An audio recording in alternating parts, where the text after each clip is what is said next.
որոշում են հայտնել, ես բնականաբար իրավական լեզվով չեմ խոսելու, եթե ուզեմ կխոսեմ, բայց չեմ ուզում, որովհետև այդ կուտակումների անհրաժեշտություն չկա, բացարձակ չկա։ Նախ առաջինը, որ այո, տրամադրությունը զգալի է, որպեսզի ինչ-որ կերպով փորձեն օրենքը շրջանցել, ընթացքում կպարզվի դա։ Ես ուրիշ կերպ եմ ուզում մոտենալ հարցին, հարցադրումներով եմ ուզում մոտենալ, նախքան ապացուցողական ամբողջ բազան ներկայացնելու։ Արդյոք դրանք արդեն մեր պաշտպանը հայտնեց, փորձաքննության ենթարկված են թե ոչ, որովհետև մեր ձերբակալության կոնկրետ օրը հիմա չեմ հիշի, օրերին Հայաստանի Հանրապետության գլխավոր դատախազը խորհրդարանի ամբիոնից հայտարարեց, որ դրանք փորձաքննության են ենթարկվելու, ուրեմն առանց փորձաքննության ենթարկելու մարդկանց ձերբակալել կանոնավորելու։ Հարց առաջին, թող այս հարցին պատասխանեմ, ենթարկված են կամ ոչ։ Երկրորդ, արդյոք ենթարկված են ձեռագրաբանական կամ ձեռագրագիտական քննությունների փորձաքննության թե ոչ, որովհետև Հայաստանի Հանրապետության քննչական կոմիտեի դեռևս ղեկավարը հայտարարել է, որ իմ ձեռագրով ինչ-որ թղթեր կան, փաստաթղթեր կան եւ այլն եւ այլն։ Արդյոք կա ձեռագրաբանական որևէ քննություն, փորձաքննություն, կան թե ոչ։ Հարցի էությունը ասեմ ինչն է, պատվարժան դատարան։ Ուրեմն այս գործերի մեջ, որոնք կես աչքով եմ ես կարդացել, կես աչքով էլ չեմ կարդացել, ուրեմն կան տեղեր, որտեղ նշվում է, որ խոսում են մարդիկ, ինչ-որ մարդիկ, այո, ինչ-որ մարդիկ, որոնց անուններ են վերագրված, եւ հանկարծ գալիս հասնում է ինչ-որտեղ եւ ասում, չի լսվում։ Շատ լավ, չի լսվում, հնարավոր է, որ չի լսվում, բայց արդյոք հնարավոր չի, որ այդ հենց այդ հատվածները կտրել, մաքրել են, սրբագրել են, խմբագրել են եւ գրել են չի լսվում։ Ես երկու դեպքում էլ դատապարտելի եմ համարում, նույնիսկ ամբողջ գործը համարում եմ,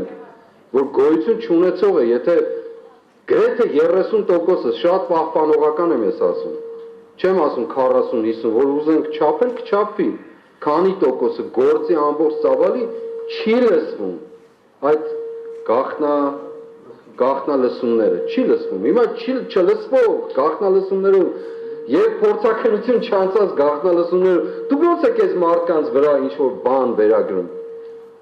ինձ էլ ներառյալ լավ, այդ որտեղ է գրված դա, դուք եք արել ուրեմն, ամբողջ ով ստեղծել է, նա էլ արել է, իր տանը նստել է, որոշել է, որ ես այդպես եմ համարում, որոշել է ձայներ պիտի ձայնագրի, սա անի, նա անի եւ ներկայացնի որպես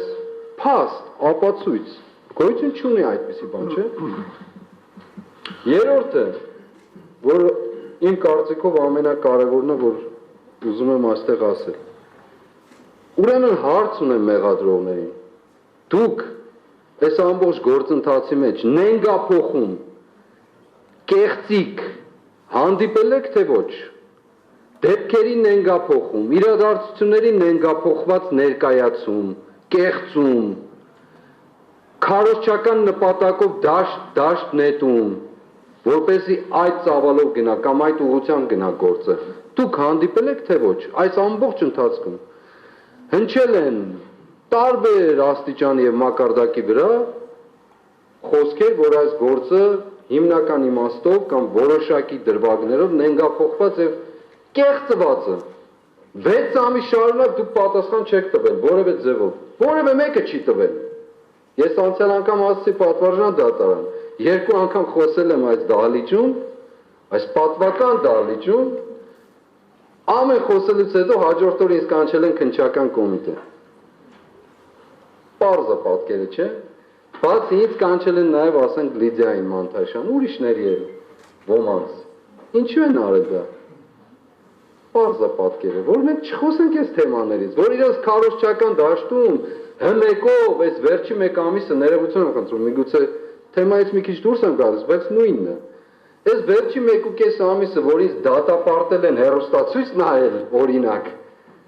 ես հմեկով տեսնում եմ մարդիկ Հանցագործ գործակալներ, հանցագործ մարդիկ, գործակալներ, տարբեր երկրների գործակալներ, որոնք հսկայական փողեր են ստանում, ասենք օրինակ այս մարդկանց ինձ եւ այս մարդկանց համարում են գործակալ, համարում են ահաբեկիչ, համարում են չգիտեմ ինչ ուզեք եւ ոչ մի պատասխանատվություն։ Բացարձակ ոչ մի պատասխան, այլ չասեմ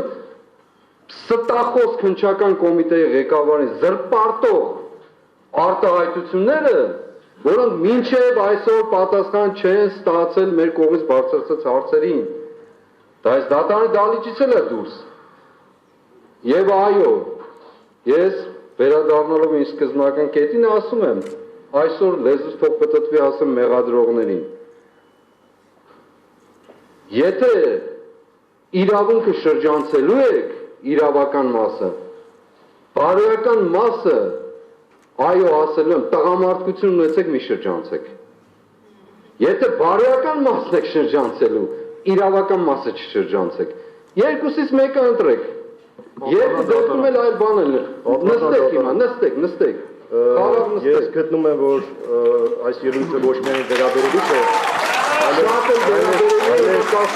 այլև կորեկտ է, ես չեմ հանդիպի, որովհետև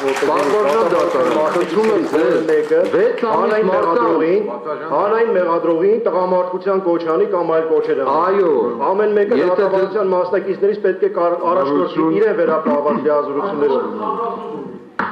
Ուրեմն, եթե ձեզ դուր չի գալիս տղամարդ լինել չլինելու հանգամանք, ուրեմն մի եղեք։ Երկրորդ,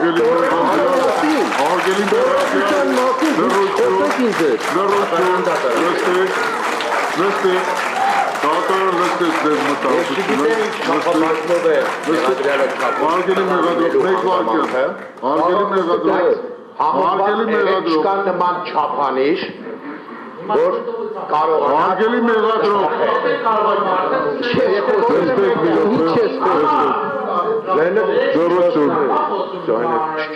ուրեմն դատարանը ստիպված կլինի դատական նիստը ընդմիջելու։